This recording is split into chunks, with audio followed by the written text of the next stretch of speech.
आणि आता मिळाल्यानंतर पुन्हा पुढच्या आठवड्यामध्ये किंवा पुढच्या महिन्यामध्ये केव्हा याचं याचंसुद्धा आम्ही प्रोग्राम करणार. विकास कामांचं उद्घाटन आहे, वेगवेगळ्या मोठ्या प्रमाणात विकास कामं होणार आहेत. काय वाटतं एकूण पाथरीमध्ये येणाऱ्या काळात आता काय विकास कामं होतील? पाथरीमध्ये विकास होईल.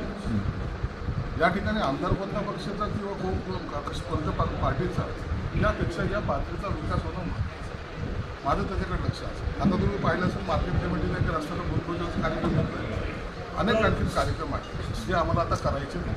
आणि एक तुम्हाला निश्चित सांगतो, मी काल शिंदे साहेबांना बोलून या ठिकाणी आलेलो आहे. या शहराचा विकास करण्याची जबाबदारी माझी माणूस आहे. मुख्यमंत्र्यांचं विशेष लक्ष असेल. मुख्यमंत्र्यांचं विशेष लक्ष आहे म्हणून त्यांनी मला इथं पाठवलेलं आहे.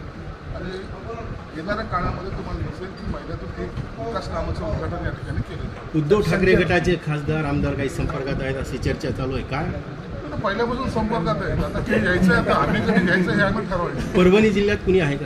मग सगळे आमच्याकडे आहेत. आता सर्वांची नाव आज जाहीर करणं योग्य नाही, परंतु योग्य वेळेला योग्य निर्णय घेण्याची क्षमता एकनाथ शिंदे साहेबांमध्ये आहे आणि तो निर्णय लवकरच घेतला जाईल. संजय राऊत म्हणतायत 2024 विधानसभा निवडणूक मुख्यमंत्री एकनाथ शिंदे यांच्या नेतृत्वात लढली गेली. त्यांना शब्दही देण्यात आला होता, मात्र आता त्यांना मुख्यमंत्री भाजपनं केलं नाही.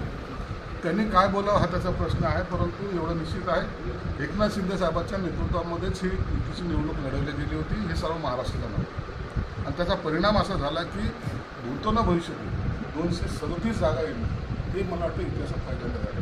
म्हणून शिंदे साहेबांना मानणारा वर्ग या महाराष्ट्रामध्ये मोठ्या प्रमाणात आहे. एक मास लीडर म्हणून शिंदे साहेबांकडे पाहिलं जात आहे. अहोरात्र काम करणारा माणूस म्हणून त्यांच्याकडे पाहिलं जातं. म्हणून आम्हाला मुख्यमंत्री पदापेक्षाही शिंदे साहेबांची इमेज आणखीन कशी वाढेल असा आमचा प्रयत्न आहे. शिंदे आणि अजितदादांचा पक्ष फोडला जाईल, नितीश कुमार आणि चंद्रबाबूंचाही पक्ष फोडला जाईल असं राऊतांनी विधान केलं आहे. राऊतला काय सकाळी उठल्यानंतर तो रात्रीची उतरलेली नसते. सर, सईद खान यांना संविधानिक पदावर बसवावं असं पाथरीच्या शिवसैनिकांचं म्हणणं. याचा निर्णय एकनाथ शिंदे साहेबाला घेऊ द्या. मला तो निर्णय घ्यायचा अधिकार नाही. तर पक्षामध्ये निर्णय घेणारे सगळेच जर संजय राऊत सारखे झाले तर मग त्याला त्या पक्षाला अर्थ नसतो. कातडी वाचवण्यासाठी शिंदे करतायत असं संजय राऊतांनी विधान केलं.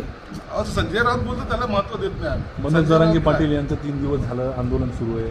काय वाटतं एकूण त्याचा विषय मार्गी लागला? सरकारने निश्चित त्याची गंभीर दखल घेतलेली आहे आणि सरकार या सगळ्या गोष्टीकडे बारकाईने लक्ष ठेवून आहे.